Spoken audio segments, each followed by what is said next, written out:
So, Open Intel is reporting that Iran is in the process of digging out their missiles that have been bombed. So, Israel and the United States have been going on a bombing campaign where they collapse the entrance to the tunnels. And the point is that way Iran doesn't access their missiles. Well, they're using construction equipment, and now they've dug most of those missiles out, according to this report. So,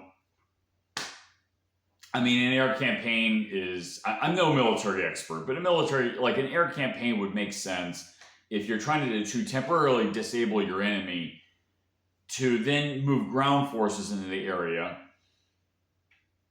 to then actually project actual power where you're trying to affect the space, the battle space.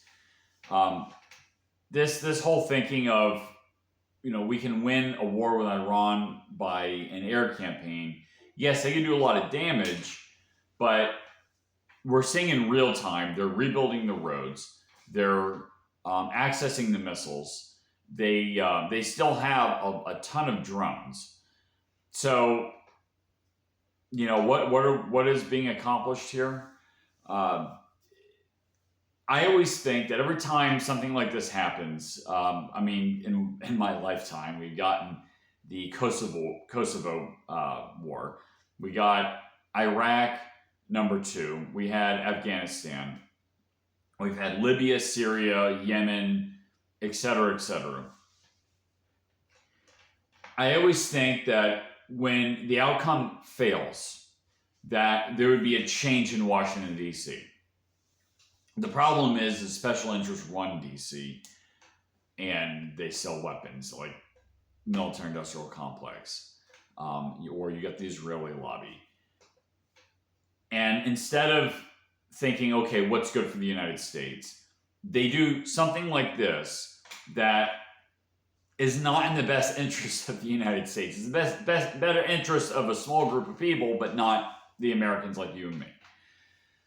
So I always hope that somebody would look at this. And I know there's a lot of smart people in DC that are looking at this and concluded, probably already have a long time ago, that you can't just win a war by a bombing campaign. You can't just bomb a country and then think that the country is just going to turn over. That's not what's happening here. Trump was claiming that Iran only has 21% of their capability, but that's not some of the reports that I'm seeing. I'm willing to venture that Iran still has most of their capability. Like I said, they're in the process of digging out their missiles, so now they have access to them again. So anyway, it is what it is.